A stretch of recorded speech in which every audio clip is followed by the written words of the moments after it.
ስናይም እኛ አሁን ምርምር ጥሩ ግዳፍምና ጥሩ ነገርም እያደረገልን ነው። ለገበሬው ውጤታማ የሚሆን ነገር እየሰራ ነው።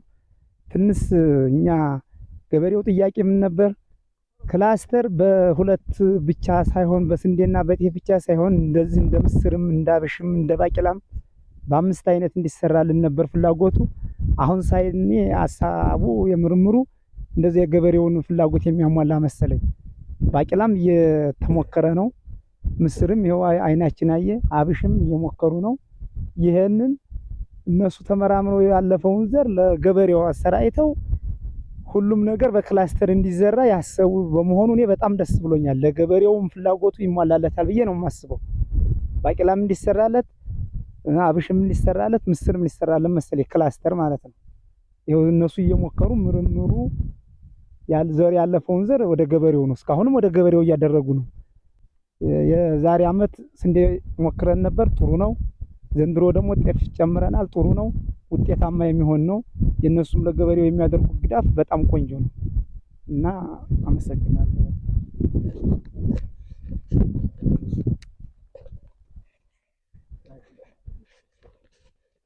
ያው ዛሬ ላይ በርካታ ነገሮችን አይተናል፣ ብዙ ትምህርትም ወስደንበታል። ቀጣይ ወደ አርሶ አደር ጋር ስለምንሰራ ከዚህ በበለጠ አስፍተን መሄድ እንደሚጠበቅብን እኛ እንደ ግብርና የቤት ስራ ይዘን ሄደናል ማለት ነው እንጂ ዝም ብለን አይተን መበተን አይደለም። የሚሰፉትን ማስፋት፣ የሚታረሙትን ማረም እንዳለብን ነው። ስራው በአጠቃላይ ሲታይ ግን በተለይ በክሮፕ ላይ እየተሰሩ ያሉ ስራዎች እጅግ በጣም አመርቂ፣ አስተማሪ፣ መስፋትና ሁሉንም አርሶ አደር አድሬስ ማድረግ በሚገባ ልክ ማድረግ እንዳለብን ነው እኛ በተለይ ምርቱ ውስጥ ያለ ነው ማለት ነው።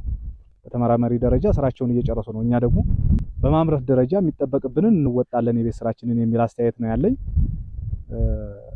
13ም ያየነው አስተማሪ ነው። እዚህም ቀበሌ ሌሎችም ቀበሌዎች አሉ እኛ የምናውቃቸው ማለት ነው። እንደ አስተያየት የምመጣው ግን የገበሬ በዓሉ አሁን ጊዜውን ቢጠብቅ የማይመቻቹ ብዙ ነገሮች እንዳሉ ይገባናል።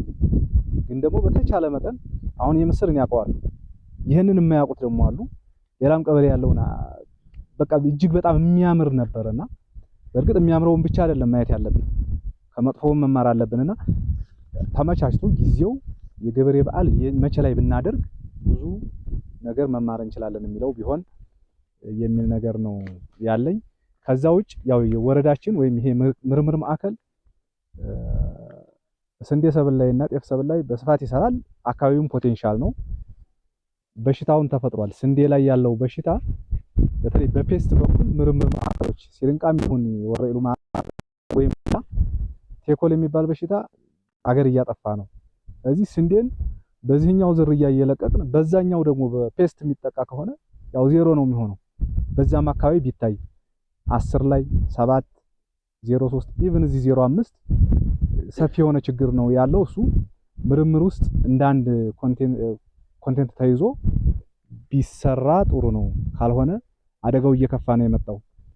ሰፋፊ ክላስተሮች ፈጠር ዘራን፣ ግን ደግሞ ወደ ጎተራ የማይገባ ከሆነ ሌላ ችግር ነው የሚሆነውና እንደ ጥያቄም እንደ ሐሳብም ተይዞ ቢሰራ የሚል ጥያቄ ለማንሳት ነው። አመሰግናለሁ። አርሶ አደሮችና ባለሙያዎቹ ካነሱት ከዚህ ከበሽታው አንፃር ተወሰነ የሄዳችሁበት ካለ ወንዴ የሆነ ነገር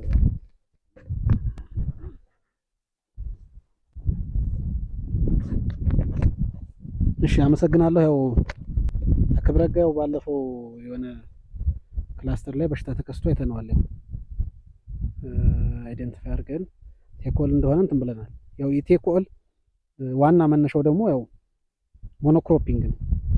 ምንም እንትን የለው። ለአንተም መረጃውን ተስላልኩ ሞኖክሮፒንግ ነው። በተለይ አሁን ከክላስተር ጋር ተያይዞ አንዱ የክላስተር ሳይድ ኢፌክቱ ይሄ ነውና ክሮፕ ሮቴሽን በተለይ አሁን ቀጣይ አሁን ባለፈው በዚህ ዓመት የተከሰቱ ቦታዎች ላይ ክሮፕ ሮቴሽን ያስፈልጋል። ክሮፕ ሮቴሽን ማለት እንግዲህ ፐልስ ሊሆን ይችላል ወይም ሌሎች አማራጭ አዝርቶች መቀየር። ሌላው እንደ ረጅም ጊዜ ደግሞ ዝርያ የሬዚስታንስ የሆነ ዝርያ እንትን ማለት ለበሽታውም ደግሞ አሁን እንደ ማዕከል ደስ የሚያውቃል ፓቶሎጂ ፐርሰናል ነበረን። በአጋጣሚ የውጭ የትምህርት እድል አግኝቶ ሄደ። በቀጣይ ግን እኛም የቤት ስራ በቅንጅት ቢያንስ ከብሔራዊ አስተባባሪዎች ጋር በቅንጅት የምንሰራው ስራ ይኖራል። ሲሪንቃዎች ጋም ስላለ ማለት ነው የፕሮቴክሽን የፓቶሎጂ እንትኖች። ነገር ግን እነዚህ በሽታውን አይደንቲፋይ አድርገናል። እንደ አጭር ጊዜ አማራጭ ግን ክሮፕ ፕሮቴክሽን ነው፣ ያው ክብረትም ስላየው ማለት ነው። ስለዚህ ከክላስተር ጋር ተያይዞ የሚመጡ የሳይድ ኢፌክት እንትኖች ስላሉ እንደሚታወቀው በጣም ያደጉ የዘመኑ የዩሮፕ እንትኖች ላይ ሞኖክሮፒንግ ረጅም ጊዜ እንትን ይላል እና የኛ ግብርና እንትናችን ግን ኦፕን በጣም ኤክስፖዝ የሆነ ስለሆነ የፋርማ አያያዛችን ምን እነዚህ የምርምር ሀሳቦችን ከመቀበል አንፃር አርሶ አደሮች ጋር እንደገና ደግሞ አንዳንድ ተግዳሮቶችም ስላሉ እነዛን ተግባራዊ እስከምናደርግ ግብርናው ኮመርሻላይዝ እስከሚሆን ድረስ የሌሎች አማራጮችን ጊዜያዊ አማራጮችን አንዱ ክሮፕ ፕሮቴክሽን መጠቀም የተሻለ ነው ብያለሁ። ሌላ እንግዲህ ድንገት የተከሰተ በሽታ የለም፣ ቴኮል ነው እንግዲህ ይመስለኛል። ይሄን ነው እንግዲህ ለቀጣይ ግን የምርምር ስራዎች እንሰራለን ያስባል።